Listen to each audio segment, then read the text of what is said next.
Jadi keinginan-keinginan anak muda itu di sini nggak mati gitu loh. Makanya yang membuat saya nyaman di situ. Jadi keinginan anak muda di sini tersalurkan, tapi tetap masih dalam koridor ketaatan.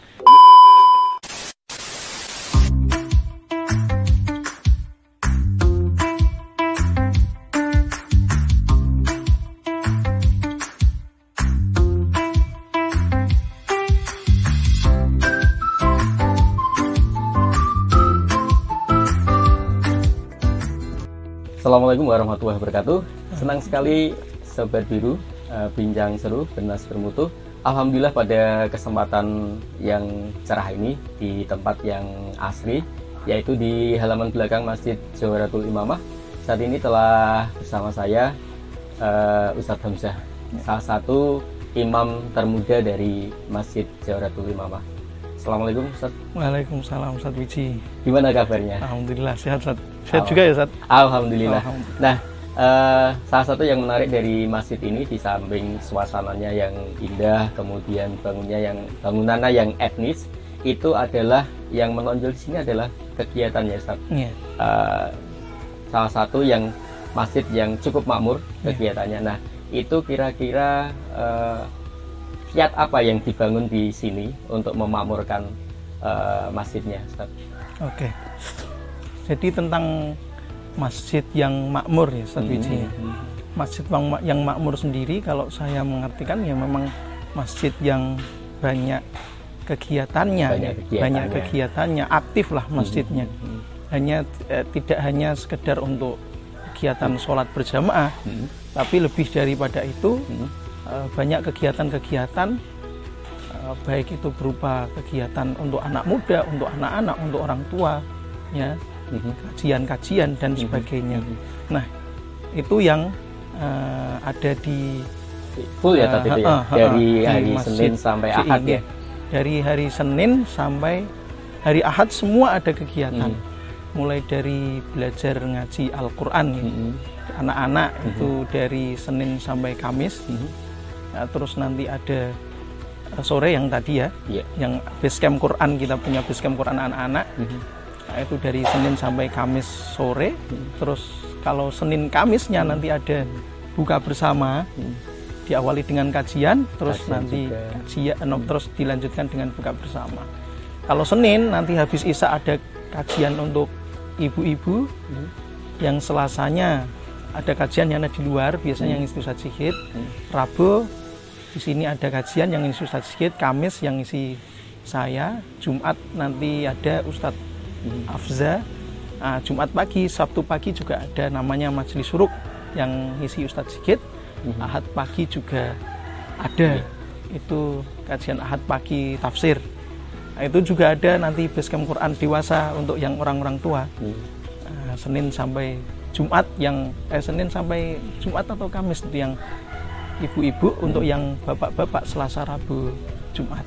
Kalau bisa saya simpulkan tadi dari kegiatan dari Senin sampai Ahad tadi, artinya full dalam satu minggu itu semua ada kegiatan, itu saya melihat semuanya tercover ya, dari anak-anak, kemudian remaja, bapak-bapak, kemudian ibu-ibu, bahkan yang umum, gabungan semua semua komponen orang bisa hadir gitu ya. Di antaranya tadi adalah yang ngaji Ahad ya. Ahad pagi itu keluarga. Kemudian kayak ngaji Suruk itu juga bisa mengajak keluarga. Nah, sangat menarik, sangat nah, selain tadi ya, di sini itu yang istimewa tadi memakmurkan dengan bukan hanya menyelenggarakan ibadah sholat berjamaah, tapi juga syarat dengan kegiatan-kegiatan yang mengedukasi masyarakat, khususnya tentang keislaman. Nah, dari selama perjalanan itu kira-kira ada kendala yang dihadapi nggak? Apa memang langsung mulus, smooth saja seperti yang sudah terjadi saat ini? Begitu semarak gitu ya? Gini, saya gabung di Masjid JI itu Desember akhir 2015. Berarti kurang lebih sudah hampir 7 tahun ya kan? Ketika Mas Darsono itu menikah terus cuti, pas kebenaran saya lagi libur itu Pak, lagi libur kampusnya. Nah, terus saya mulai gabung di sini. Dulu juga yang ngaji nggak banyak-banyak banget, sedikit gitu kan. Hanya ya mungkin ya satu keikhlasan dari Ustadz Sigit nggih ketika ngajar, kedua nggih murni hidayah dari Allah. Yaitu dalam perjalanan tambah semakin bertambah dan sekarang sampai bisa satu momen saja bisa sampai 400 jamaah ya, yang ikut. Nggih, kalau kendala nggih sebenarnya ada Pak, hanya kita nggak dianggap sebagai kendala gitu. Ada yang mengatakan kalau kajian-kajian di sini itu kajian-kajian yang radikal gitu. Apalagi notabene Ustadz Sigit yang lulusan Mekah gitu kadang dicap sebagai Wahabi, tapi apalagi namanya kalau singkat dari JI gitu ya. JI gitu kan pernah sangat viral dikaitkan dengan terorisme gitu betul. Itu saya pikir juga langkah yang sangat berani gitu ya, mendobrak paradigma itu. Hanya saja dari situ kemudian orang malah bertanya-tanya gitu ya. Sebenarnya JI ku koyo opo sih kesini. Terus memang bener Wahabi kesini. Terus mereka akan tahu. Oh, mosok Wahabi kok nggak mangan, mosok Wahabi kok nggak seneng. Nggak mungkin Wahabi kok ini. Akhirnya dari situ orang kemudian tertarik ya, semakin hari semakin bertambah. Ya kita berikan fasilitas seluas-luasnya untuk masyarakat. Ya dari situ masjid berkembang dan banyak yang tertarik. Ya memang ide-ide kreatif dari Ustadz Sigit dan murni hidayah dari Allah tadi yang membuat banyak yang tertarik. Artinya gini, saya ingin menyatakan juga bahwa ya memang ini adalah kehendak Allah, hidayah Allah. Tapi kan juga ada peran-peran ikhtiar yang dilakukan dengan kreativitas yang dilakukan dengan menggerakkan anak-anak muda di sini, yaitu di sini menampilkan masjid yang sejuk, kemudian terkesan ramah, welcome kepada semua orang, dan yang paling menarik diantaranya adalah di setiap kajian itu selalu ada hidangan. Selesai ngaji selalu ada hidangan. Nah, kira-kira dengan pola seperti itu, bagaimana masjid ini bisa mendanai diri? Oke. Sebelum kita masuk ke bagian pendanaan, yang pertama tentang hidangan-hidangan setelah kajian. Moto atau prinsip yang diangkat oleh Ustadz Sigit untuk masjid ini itu adalah seperti yang disabdakan oleh Rasulullah, afsyus salam wa atimut ta'am wasallu bil laili wan nasu niyam. Itu ketika Rasul pertama kali datang ke Madinah, ini tafsir saya sendiri loh. Kalau Ustadz Sigit pakainya itu ya untuk prinsip masjid ini, afsyus salam tadi. Afsyus salam, tebarkan salam, wa atimut ta'am, kasih makan, wasallu bil laili wan nasu niyam, dan sholatlah di malam hari ketika semua orang tidur. Ini hadis ini diucapkan Rasul ketika beliau baru sampai di Madinah. Ya, beliau sampai di Madinah itu, terus ini ucapan yang pertama kali disampaikan beliau. Dari inilah yang kemudian diamalkan di sini. Diamalkan sih. Jadi dengan tafsir kekinian ya pastinya. Itu yang pertama ya. Terus kemudian yang kedua. Yang kedua ini pengalaman pribadi Ustadz Sigit, mulai dari beliau ketika sekolah, terus kemudian kuliah, semuanya beliau gratis, dibiayai. Bahkan dapat mukafaah namanya, semacam sangu bulanan gitu. Jadi beliau juga pengen jamaah juga demikian, merasakan apa yang dirasakan oleh Ustadz Sigit. Mulai dari ngaji nyaman, semua difasilitasi. Ya, intinya bagaimana membuat jamaah ini nyaman ngaji. Ya, jangan terus kemudian jamaah yang sudah ngaji terus dibebani iuran, enggak.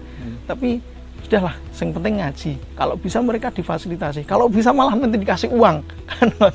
Bahkan Ustadz Sigit sempat gagas pengen buat semacam usaha. Pom bensin. Ya, semacam usaha gitulah untuk mensupport kegiatan. Pom bensin ini supaya ketika jamaah ngaji di sini nanti pulang isi bensin itu gratis untuk jamaah. Jadi memang ya fasilitas untuk jamaah. Itu dari segi latar belakang kenapa setiap kajian ada hidangan gitu nih. Terus kemudian tadi kan gitu, tadi kan jamaah kalau bisa tidak usah dibebani dengan merasa harus karena samakan, merasa harus ini dan itu. Nah, kira-kira dari mana datangnya support itu sehingga senantiasa bisa mengalir dan menunya selalu istimewa kalau saya lihat. Nah, itulah keistimewaan manajemen zero, Pak, yang yang digaungkan dan dipakai oleh Ustadz Sigit di masjid sini gitu. Manajemen zero itu artinya manajemen yang zero modal dan zero kepentingan. Zero kepentingan, kita ngelola masjid ini nggak ada kepentingan apa-apa. Bukan untuk pengen tenar, pengen viral, enggak. Kalau buru viral tunggalnya banyak lah. Tapi nggak lebih dari itu, ya memang kita pengen ngajak orang sebanyak-banyaknya untuk dapat hidayah, ya, untuk bisa masuk surga bareng. Itu yang pertama. Terus kalau zero modal artinya semuanya biar Allah yang mendanai. Ya tentunya nggak langsung Allah yang ngasih gitu, nggak, maksudnya tetap ada. Allah kan gerakkan orang-orang tadi, hati orang-orang tadi ya. Yang penting kalau saya kata Ustadz, sudah kita buat program biar nanti Allah yang mendanai. Nah, kalau itu pengalaman empiris Ustadz Sigit banyak sekali, Pak. Mulai dari misalnya ya, besok sudah harus menyiapkan berapa 300 hidangan. Sampai hari ini belum ada dana. Uangnya, gitu. Nanti tiba-tiba ada. Nah, itu pengalaman yang dirasakan oleh Ustadz Sigit. Maka kalau kata beliau ya, siapa yang memang benar-benar serius dalam menolong agama Allah, Allah akan bantu. Dan kita akan melihat Allah ketika kita serius membantu agama Allah. Ya, bahasa beliau melihat Allah. Ya itu tadi, keajaiban-keajaiban, pengalaman-pengalaman empiris yang beliau rasakan. Campur tangan Allah itu begitu terasa gitu ya. Betul. Bisa ketika simpulkan begitu. Mengelola masjid ini. Dan terakhir, kalau kemarin kata Ustadz Sigit di sini ya, Pak, itu kebutuhan setahun saya lupa 1 miliar atau 2 miliar. Itu meningkat drastis. Ya, itu baru hitungan terakhir gitu ya. Kasar atau ya, kemarin Ustadz Sigit menyampaikan kalau nggak 1 miliar 2 miliar, saya lupa, mungkin 1 miliar, mungkin 1 miliar, karena memang kita setiap kegiatan ada hidangan, ya, ada minimal snack lah, kalau nggak hidangan minimal snack, gitu. Itu semua dana dari mana? Ya sudah Allah yang kasih, ya melalui tangan-tangan malaikat tadi, semua yang Allah gerakkan itu tadi. Insya Allah. Nah, salah satu juga yang menarik yang sempat teramati itu adalah adanya remaja-remaja yang membackup dalam arti istilahnya, jadi ya kalau istilah zaman dulu mungkin oncak-oncoknya itu selalu ada tenaga yang entah itu menyingkirkan piring, menata dan sebagainya, itu di sini tuh ada tenaganya. Nah, itu kira-kira bagaimana yang dilakukan Ustadz Hamzah dan teman-teman ini sehingga membuat anak-anak muda ini mau dengan istilahnya dengan hal-hal yang remeh-temeh seperti ini ya.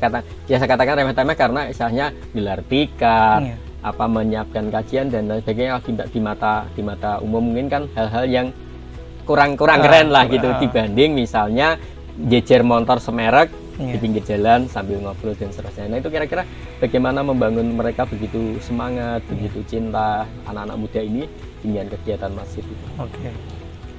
Jadi konsep PPM, kalau di sini kita PPM ya, pemuda pecinta masjid. Pemuda pecinta masjid. Singkatannya jadi, PPM. Yang ada para pecinta masjid juga PPM, nanti juga ada APM.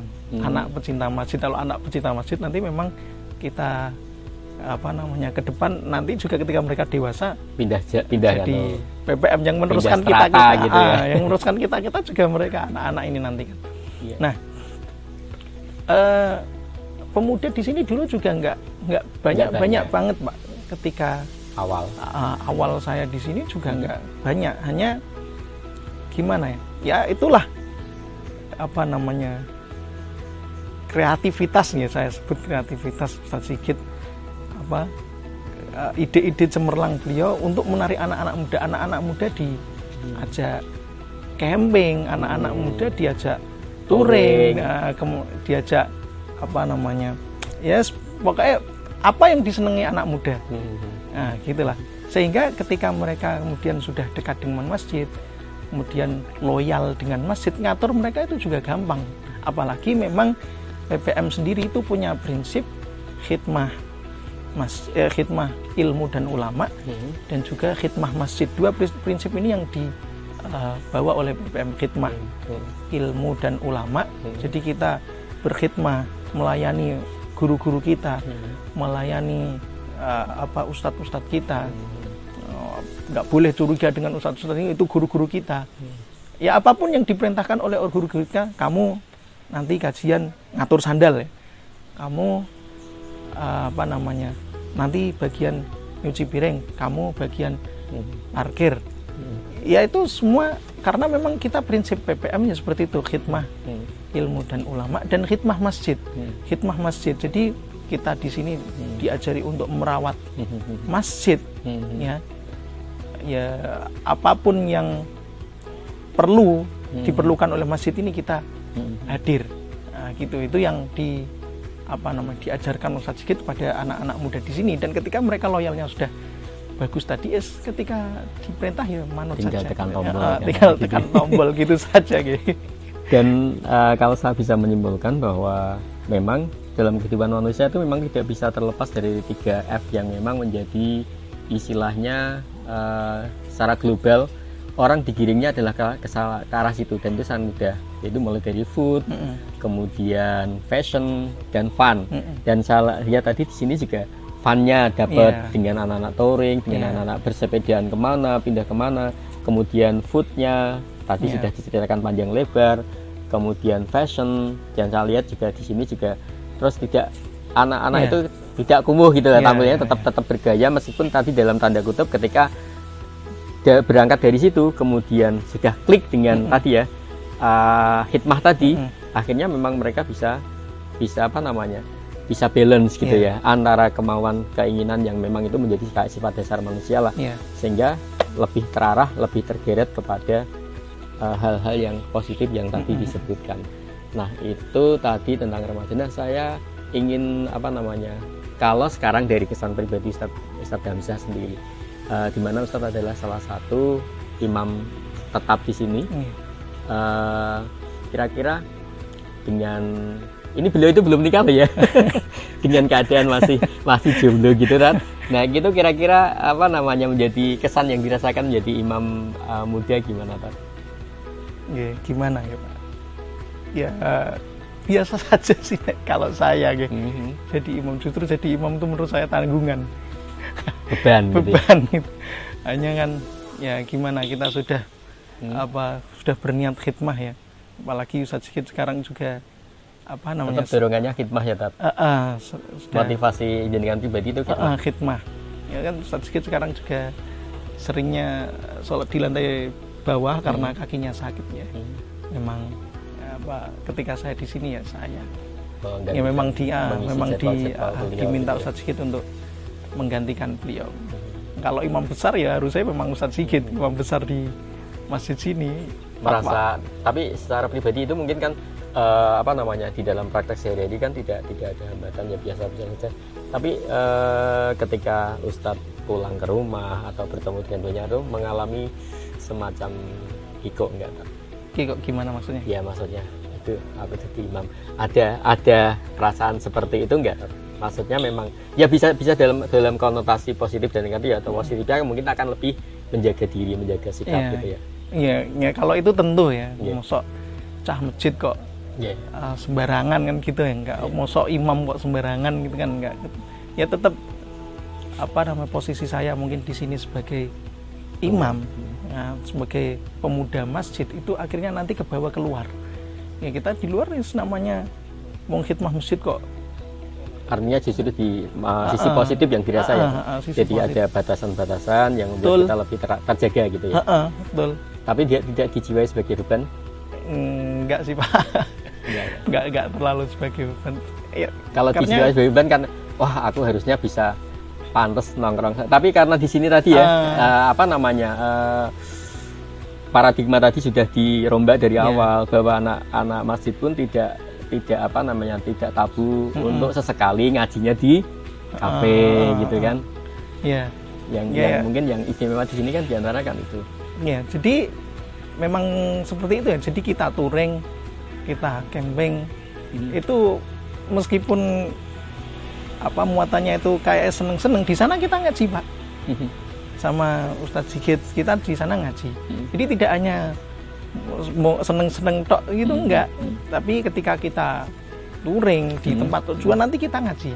Ketika kita camping nanti di sana kita ngaji. Terakhir kemarin kita ke Tembur di Jepara sama Ustadz Sigit, itu juga kita camping di sana. Setelah subuh kita ngaji. Dan ngajinya asik karena orang sedikit terus diskusi gitu kan, dua arah. Beda kalau ngaji kitab kan memang kita harus mendengarkan dengan ustadz gitu ya. Tapi kemarin waktu kita di Tembur asik ya. Jadi ngobrolnya dua arah, kita diskusi. Jadi kayak sharing, kemudian ya dari jamaah juga kesempatan sharing, kemudian saling. Jadi yang saya rasakan gini Pak, meskipun saya di masjid, tapi Pak, jiwa muda atau apa ya, keinginan anak-anak muda itu nggak hilang saya di sini. Gitu ya. Saya nggak dimatikan lah gitulah. Ketika kita di masjid nggak terfasilitasi. Terus terkekang dengan masjid gitu enggak. Ketika kita di masjid pengen touring yuk ada, nanti momen touring, pengen camping ada momen camping, pengen nongkrong ada, kita nongkrong setelah habis kajian kita kadang nongkrong, tapi kadang juga diselipi diskusi, diselipi apa sambil jaga masjid nanti sampai malam. Ya mungkin ada sisi negatifnya ya nongkrong sampai malamnya. Ya. Tapi tetap karena ya istilahnya karena dilakukan di masjid kan otomatis dalam masih terkendali gitu ya. Obrolan, ya, isian, candaan itu kan masih terkontrol gitu karena ada frame-nya gitu ya. Karena memang ya yang diinginkan anak muda seperti itu, Pak. Pengen nongkrong, pengen apa. Terus kita juga kadang main futsal dengan anak-anak. Terus di sini juga kita punya tenis meja, olahraga gitu loh. Jadi keinginan-keinginan anak muda itu di sini nggak mati gitu loh. Makanya yang membuat saya nyaman di situ. Jadi kita keinginan anak muda di sini tersalurkan, tapi tetap masih dalam koridor ketaatan.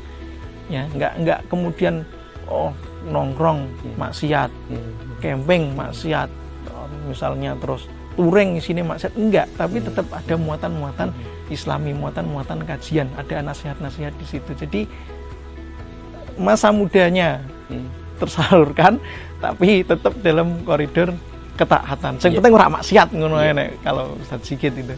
Nah, bahkan kadang Ustadz Sigit wis ora apa-apa ngegame, sing penting gak maksiat, kadang seperti itu. Hanya sing penting aja lali waktu gitu.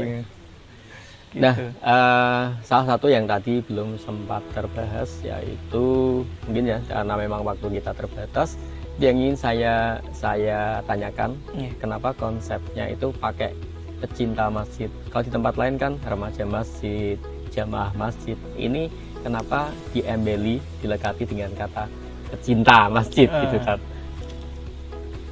Ada alasan khusus nggak?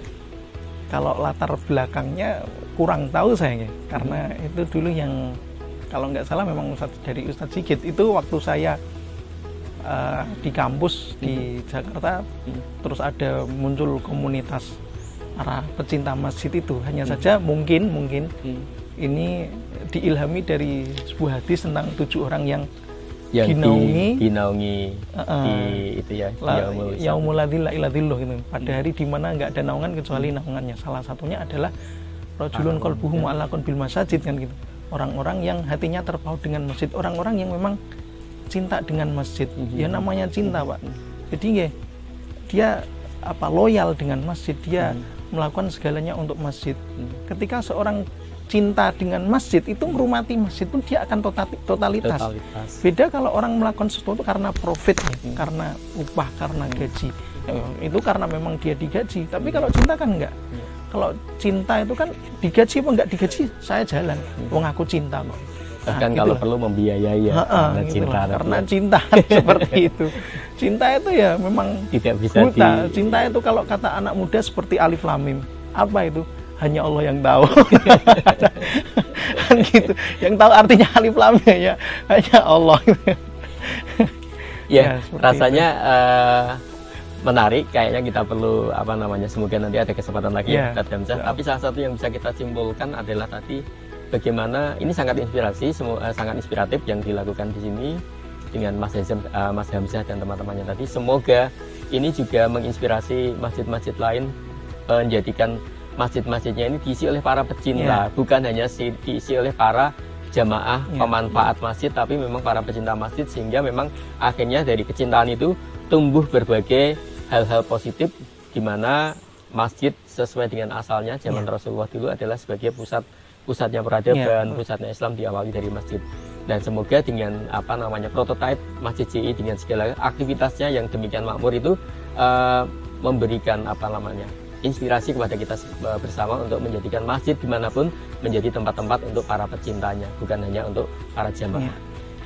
Demikian Sobat Biru, semoga memberi inspirasi. Masih banyak hal yang bisa kita gali sebenarnya, tapi karena keterbatasan waktu, semoga di kesempatan lain kita bisa berbincang lebih seru dan lebih asik ya. Semoga nggak kapok ya Ustaz. Terima kasih atas kesempatannya. Siap. Demikian, sampai ketemu. Wassalamualaikum warahmatullahi wabarakatuh.